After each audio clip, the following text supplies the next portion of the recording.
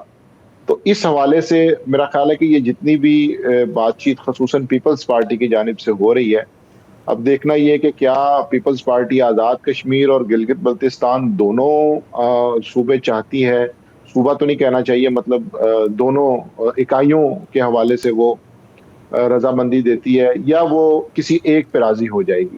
تو میرا خیال ہے کہ اس وقت پیپلز پارٹی کی کوشش یہ ہے کہ وہ گلگت بلتستان اور آزاد کشمیر دونوں کو ایز اے کمپنسیشن جو ہے وہ لے لے، تاکہ پھر ترمیم کا معاملہ جو ہے وہ آسان ہو سکے. بس یہ ہے. ماجد نظامی ایک بریک لیں گے، واپس آتے ہیں تو ذرا گفتگو کو آگے بڑھاتے ہیں. ہم بات کر رہے ہیں متوقع ایک آئین میں ترمیم کی.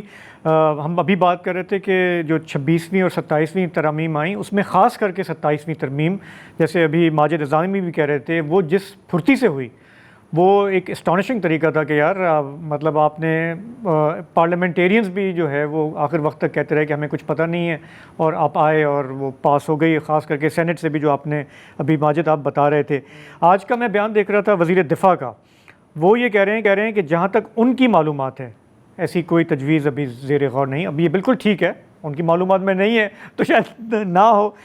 ساتھ ہی انہوں نے کہا کہ ابھی تک کابینہ میں کسی ترمیم کا ذکر نہیں ہوا، کوئی ڈیسیشن نہیں ہوا. یہ بات بھی بالکل ٹھیک ہے، کیونکہ فارمل کانورزیشنز کا یہ ابھی حصہ نہیں ہے، اور آخر میں ہوتی بالکل آخر میں ہوگی. اور وہ جہاں پہ بھی کام ہو رہا ہے، جو بھی اس پہ کام کر رہا ہے، وہ ان کا ہوم ورک جو ہے وہ آگے بڑھ رہا ہے. آپ نے پہلے بات کی ماجد کہ یہ عوام میں بہت ساری چیزیں پھینک دی جاتی ہیں ذرا دیکھنے کے لیے کہ ریئیکشن کیا آ رہا ہے، ٹھیک ہے نا. مجھے سمجھ نہیں آتی کہ یہ اس کی بھی ضرورت کیوں پڑتی ہے، کیونکہ پولیٹیکل پارٹیز تو چلیں آئیڈیاز فلوٹ کرتی ہیں دیکھنے کے لیے کہ یہ عوام میں مقبول ہوگا یا نہیں ہوگا، لیکن جس طرح سے معاملات اس ملک میں چلتے آ رہے ہیں، at the end of the day doesn't really matter کہ عوام میں امپیکٹ کیا ہے.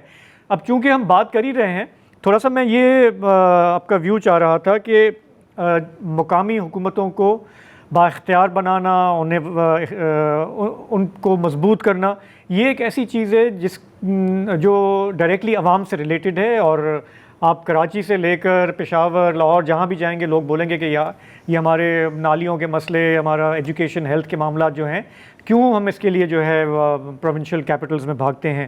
تو تھوڑا بتائیں گے کہ اس پر مسلم لیگ نواز کا اپنا موقف کیا ہے. یہاں پہ سندھ میں MQM اس کو بہت چیمپئن کرتی ہے، وہاں پہ نہ الیکشن ہوئے ہیں، نہ کچھ ایسا نظر آتا ہے. وہاں پہ آپ کیا سن رہے ہیں؟ جی بالکل، یہاں پہ یہ بات ہو رہی ہے، اور جو NFC کے حوالے سے بھی آپ نے بات کی، اس میں بھی سب سے بڑا اعتراض یہی کیا جاتا ہے کہ اس کے بعد جو پروونشل فائنانس کمیشن بننے تھے اور جو ڈسٹرکٹس کو ایلوکیشن ہونی تھی فنڈز کی، وہ نہیں ہوئی. تو اس سے وہ جو امبیلنس کریٹ ہوتا ہے، اس میں یہ پتہ نہیں ہوتا کہ لیا کو کتنے پیسے جا رہے ہیں اور لاہور کو کتنے جا رہے ہیں اور کشمور کو کتنے جا رہے ہیں اور کراچی کو کتنے جا رہے ہیں. تو یہ ایشو تو بالکل ہے، اور اس کے اوپر ہم دیکھ رہے ہیں کہ PMLN کی جانب سے مکمل خاموشی اختیار کی گئی ہے. 2 سے 3 دفعہ لوکل گورنمنٹ کے مسودے بنائے گئے ہیں، اور اس کے اندر بھی ایسی چیزیں تھیں کہ اگر آپ اس کی تفصیل پڑھیں تو اس میں ایسا کچھ نہیں لگ رہا تھا کہ جس کے اندر لوکل گورنمنٹ جو ہے اس کو امپاور کیا جا رہا ہے، بلکہ کئی جگہوں پہ تو DC جو ہے اس کو زیادہ اختیارات ملے ہوئے تھے عوامی نمائندوں سے.